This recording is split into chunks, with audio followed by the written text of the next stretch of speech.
Bienvenidos en Contexto, mi nombre es Sebastián Salazar y el día de hoy vamos a hacer un poco de análisis de lo que ha estado ocurriendo. Hemos visto justamente en esta contienda electoral, en el día mismo de las elecciones y los días que han seguido, cómo se ha movido el dólar, el efecto que eso tendría y además el impacto que tendrían los planes de gobierno, de lo último que se ha escuchado, dicho sea de paso, porque hay que actualizarse a cada rato con lo que dicen los distintos candidatos y lo que esto significaría para nuestro país y para sus ahorros. Pausa y volvemos con él. En Contexto llega gracias a Fundación Naumann, Universidad César Vallejo y Los Portales. Bueno, estamos de vuelta aquí en Contexto y como les adelantábamos, el día de hoy vamos a hablar un poco de lo que hemos estado viendo, de lo que se ha estado apreciando últimamente debido pues a las elecciones, la segunda vuelta presidencial.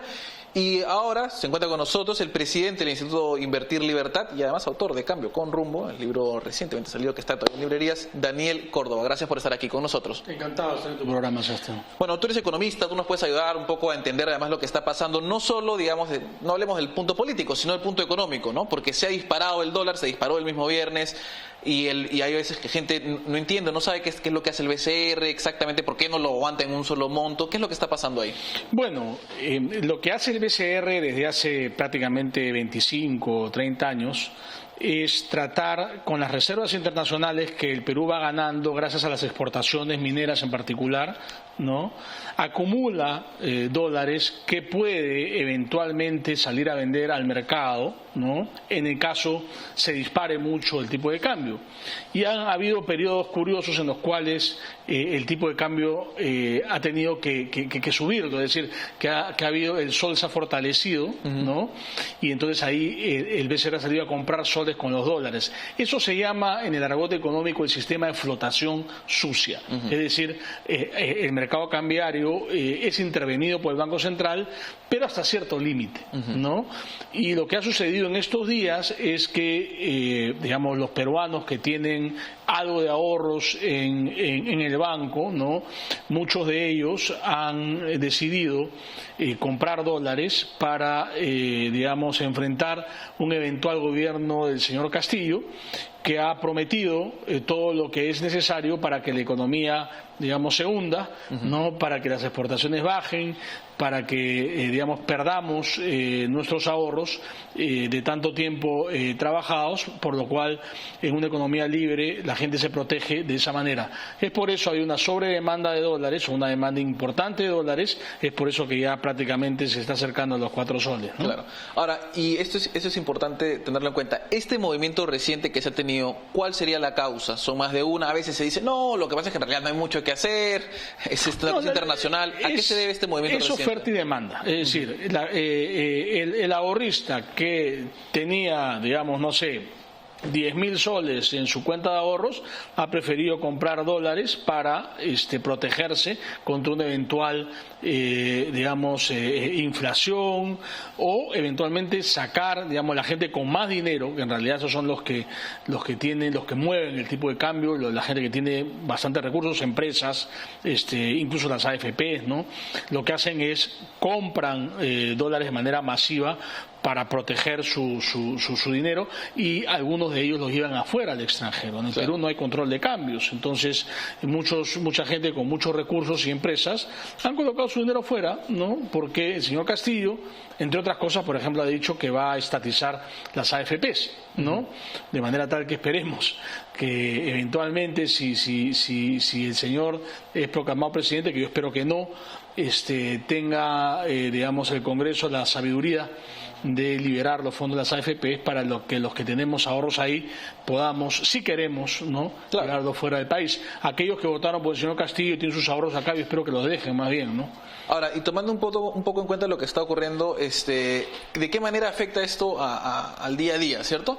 Porque hay algunos precios que son, digámoslo así, más estables que otros, ¿no? O sea, digamos, no es que si esto regresase a una cosa normal, no es que los precios del maíz para siempre van a estar todo el año intensamente más caros, ¿no? Pero ¿a quién le afecta particularmente esta subida reciente estos últimos días? Bueno, la inflación que se va a generar en soles, porque esto sin duda va a repercutir, afecta a la gente menos favorecida económicamente, ¿no? Porque, como dije, los que tienen ahorros y que tienen información ya se refugiaron en dólares, están ahí esperando a ver qué pasa. En cambio, el ama de casa, digamos, de bajos recursos, va a ver que el precio del pollo se va a incrementar, ¿no? Los ejemplos que daba Luis Carranza son ejemplos válidos, ¿no?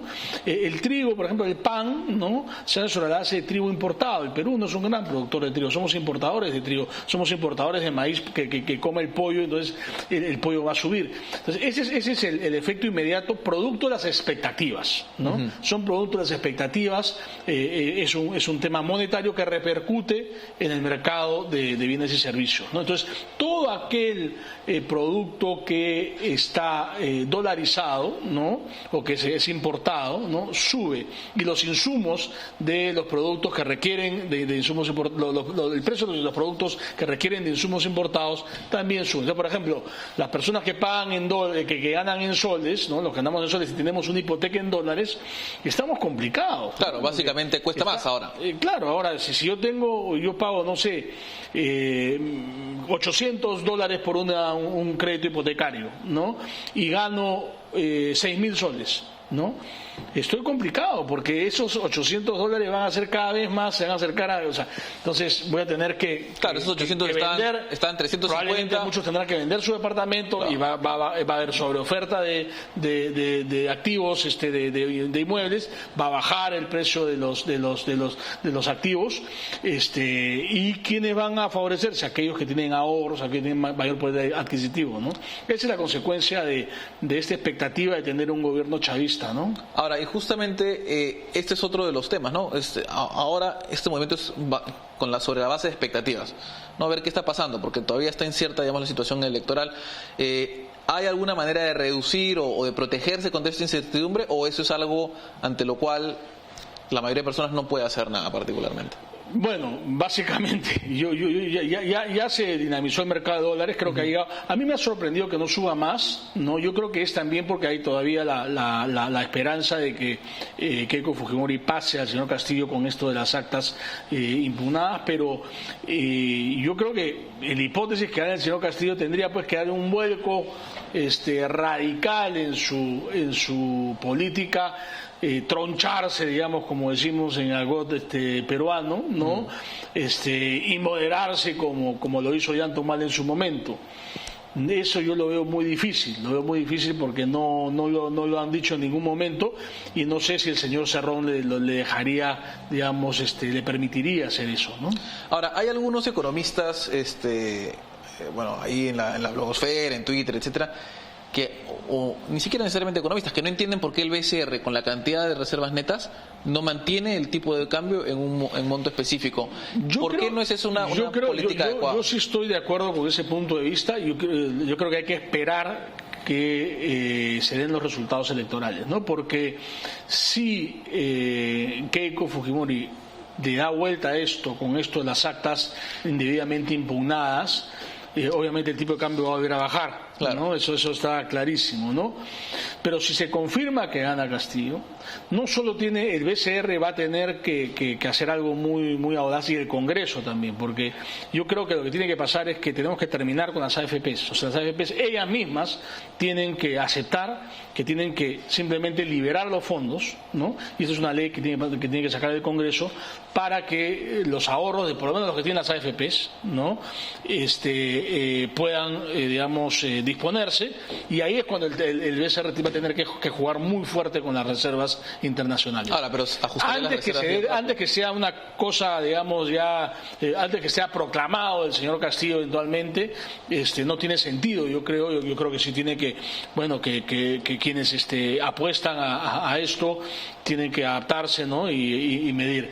Pero después, si ya es proclamado Castillo, yo creo que ahí sí el BCR tiene que quemar reservas, porque eso significaría proteger la libertad de los peruanos, de proteger sus ahorros, ¿no? Ahora, justamente viendo esto un poco como nos lo estás describiendo, ¿cuál sería el efecto? Digamos, ¿qué sectores se verían más afectados? ¿Cómo atacaría, no atacaría, pero cómo se vería el impacto de este aumento drástico del dólar en nuestra economía? Bueno, todo lo que es, por ejemplo, el sector automotriz, ¿no? Electrodomésticos, obviamente todo eso es importado, todo eso caería fuertemente en la demanda, ¿no? Por poder adquisitivo, por una cuestión evidente, ¿no? El mercado inmobiliario, por otras razones, ¿no? También sería afectado, es decir, ahí sí habría una disminución del precio de lo que llamamos los activos fijos, ¿no? La casa, ¿no? El departamento, ¿no? Ese sería el impacto de corto plazo, como dije, el tema de los alimentos también sería un problema, ¿no? A partir de ahí, yo creo que tendríamos que esperar en el caso que, en hipótesis negada de que Castillo se confirme como presidente, tendríamos que esperar qué gabinete pone, ¿no? Y qué políticas pone, ¿no? Porque obviamente ha salido economistas como Pedro Franque, ¿no? Que querrá ser presidente del Banco Central, qué sé yo, diciendo que se va a respetar la estabilidad monetaria. Eso sería, ¿no?, positivo entre todo. Sí, digamos que tenemos que ver cuál sería el escenario real, ¿no? Si nos atenemos al discurso de Castillo, al discurso cerrón, yo creo que a Pedro Franque no le van a dar ninguna bola, ¿no? O sea, lo han utilizado para digamos, disminuir los temores de algunas personas, pero probablemente quien gobernaría sería Cerrón, con una asesoría muy fuerte de la gente de Maduro, de la gente de Morales, ¿no? Y del chavismo internacional, que el narcoterrorismo, digamos, que es la que tiene los dólares que ha financiado gran parte de esta campaña seguramente, ¿no? De acuerdo. Bueno, muchísimas gracias. Tenemos que irnos a una breve pausa y luego vamos a regresar con más. Daniel Córdoba con nosotros. Pausa, volvemos.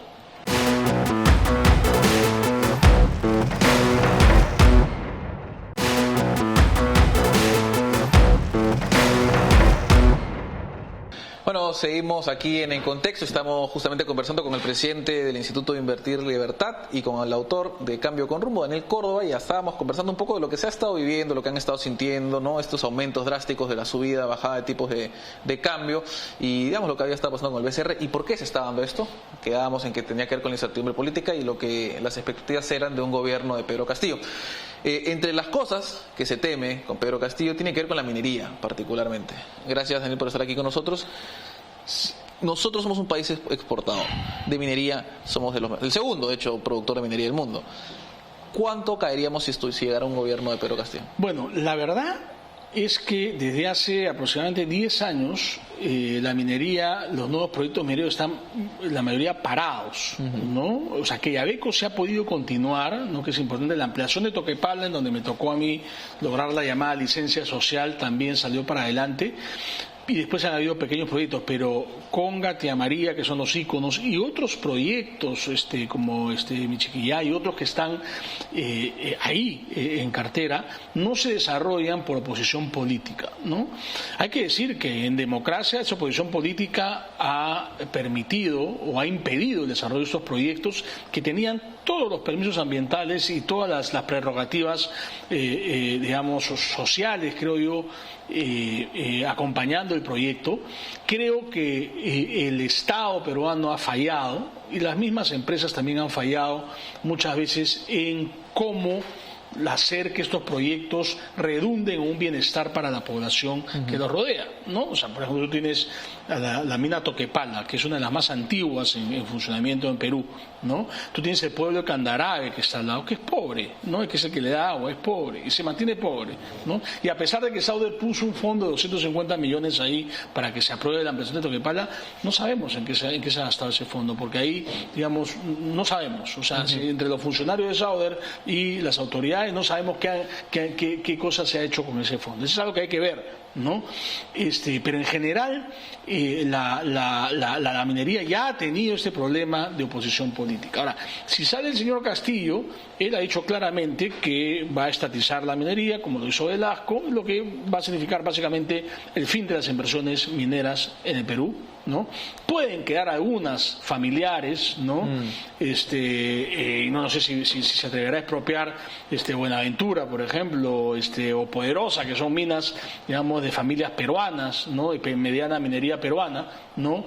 Pero, digamos, si tiene la actitud... Ahora, ¿y las chinas? ¿Perdón? ¿Y las chinas? Yo creo, es muy interesante, ¿no? O sea, yo no creo que expropie las chinas, ¿no? O sea, eso es algo que, es un juego geopolítico también, ¿no? Entonces, es algo que hay que ver. Efectivamente, y tu pregunta es inteligente porque en cierta medida podría ser cuestionada mi hipótesis de que se paralizarían las inversiones mineras. De repente le regalamos pues el Perú a los chinos, como parece ser que podría ser, pero no sabemos qué cosa es lo que pasaría, pero digamos, en todo caso, ese escenario sería el escenario más incierto, ¿no? El escenario con Keiko Fujimori sería un escenario más cierto, pero no hay que pensar que Keiko Fujimori, si gana la presidencia, tendría que mantener el status quo. De acuerdo. Y ese es lo que no tendría que hacer, justamente. Y ese es justamente, ¿no?, el otro tema, ¿no? Porque, digamos, una de las propuestas populistas, dentro de todo, ¿no? Con contenido, con tinte populista, fue el de repartir el canon directamente, que en realidad probablemente sea más eficaz que lo que se ha estado haciendo hasta el día de hoy. Pero digamos, ¿cómo se tendría que mover Keiko Fujimori? Porque todavía estamos ahí en un momento medio de Schrödinger político, digamos. Yo diría que es una propuesta bien liberal. No es porque es en lugar de darle el dinero al Estado, se lo das al ciudadano, ¿no? ¿Por qué? Porque el Estado, representado por los gobiernos regionales y locales, no ha invertido bien ese dinero, ¿no? O a veces no lo ha invertido, lo ha devuelto al fisco, o a veces ha habido mucha corrupción, ¿no? Entonces ya ha sido como una salida de corto plazo diciendo, señores, es parecida, no idéntica obviamente, a la propuesta que tiene siempre Enrique Gersi, que es de privatizar el subsuelo, ¿no? Y darle propiedad a los habitantes, ¿no? Para que ellos reciban, ¿no? O ya sea le compren su parte o reciban una participación en las utilidades a través de un contrato, ¿no? Yo creo que esta propuesta es una propuesta audaz, pero es una propuesta viable, ¿no? Porque, pero en el mediano plazo, obviamente, lo que yo sí considero es que lo que tiene que hacerse es lograr porque obviamente la familia le hace el dinero, lo va a hacer en consumo, no van a poner un fondo para infraestructura o para agua y saneamiento. Depende de cuánto, ¿no? Porque hay un límite de consumo, digamos. Es que puede ser una combinación de eso, pero sí tiene que cambiarse por completo el sistema de contratación del Estado, el sistema nacional de inversión pública es un desastre, ¿no? Y ya hemos visto cómo hacerlo, ¿no? Es copiándonos de lo que se hace en otros países como Gran Bretaña, ¿no? Claro, los panamericanos. Con esto de Estado a Estado, digamos, ¿no? Sí, pero eso ¿qué cosa es? Gobierno a gobierno es básicamente aprender del sistema británico. O sea, no es otra cosa que no utilizar la ley peruana de contrataciones, sino utilizar la ley británica o la metodología británica, en donde no ha habido corrupción, en donde es mucho más transparente, no se hace, digamos, una reducción no se estrangula a las empresas constructoras, ¿no? Porque una de las consecuencias paradójicas de Odebrecht y todo este tema es que la salida ha sido estrangular, ¿no? a las empresas que han quedado, que no son las corruptas, ¿no? Las estrangulas, las obligas a competir al 90% del costo real, ¿no? O sea, sacrificando utilidad e informalizándose, ¿no? Y lo que ha motivado, entre otras cosas, y lo digo en mi libro, que las empresas chinas empiecen a ganar. Han ganado como 8.000 millones de soles en los últimos 2 años de contratos asociados al tema del transporte, ¿no? Y sí, ahí el ministro que trabajó con el gobierno de Vizcarra, ¿no? Es algo complicado. Entonces hay que cambiar el sistema de contratos, hay que hacer una reforma del Estado, reforma del Poder Judicial, reforma política. O sea, las reformas que necesita el Perú son cirugía mayor.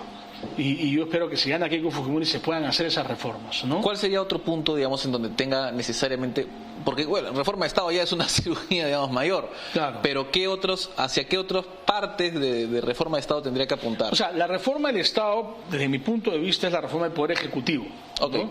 Entonces es, por ejemplo, crear un Ministerio de Obras Públicas para que haya un ministerio especializado en obras públicas, porque ahora Obra Pública hace el Ministerio de Educación, el Ministerio de Salud, Transporte, el Ministerio de Agricultura, no. Transporte y Comunicaciones, un botín, no. Entonces eso hay que centralizarlo, controlarlo mejor e impulsar, incluyendo allá por inversión al máximo, las asociaciones público-privadas, es decir, la gestión privada de los servicios públicos, ¿no? Eso es lo que mejor funciona a nivel global y lo que mejor funciona acá, ¿no? Porque tú tienes acá, por ejemplo, los dos mejores hospitales de salud están gestionados por una empresa de salud. Tú has entrevistado, creo, a Daniel Querub de IBT.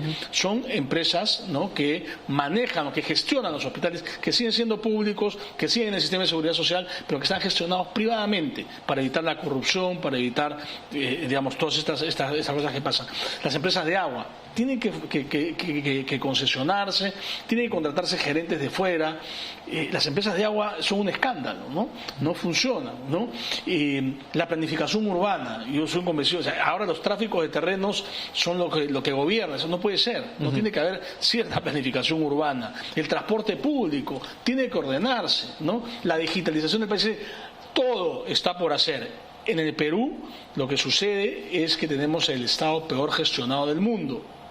Eso lo ha comprobado la pandemia. Teníamos uno de los estados más solventes financieramente del mundo y tenemos el número de muertos por millón más alto del mundo. Que con esto de las elecciones se ha ocultado el debate sobre el tema, pero la pandemia ha sido un desastre, el manejo de la pandemia ha sido un desastre por Vizcarra y también por Sagasti, ¿no? Ha sido muy mal manejado todo, lamentablemente. Entonces, el sistema de salud, el sistema de educación, el sistema de agua y saneamiento, hay que cambiar todo. Todo. No, tal vez no el BCR, por ejemplo.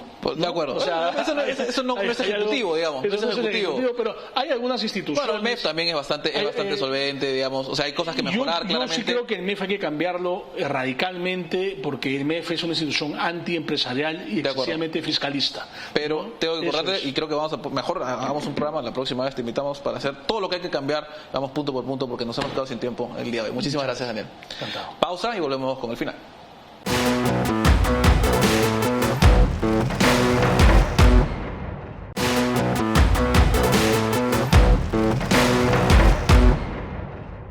Estamos de vuelta aquí en el contexto, la reflexión final, y ahí lo han visto, digamos, ha sido consistente, al menos el análisis que hemos visto con lo que se ha estado diciendo y con lo que hemos estado diciendo en este programa, y hemos estado entrevistando a gente en torno a este programa. Los planes económicos de Pedro Castillo, de Perú Libre en general, si se aplican como han sido dados, serían desastrosos para nuestro país. Las opciones que tenemos en realidad son que se modere ligeramente, que es lo que tendría sentido si es que quiere una gobernabilidad más tranquila, y esa moderación podría significar algo no positivo, pero aunque sea no tan negativo para los siguientes 5 años.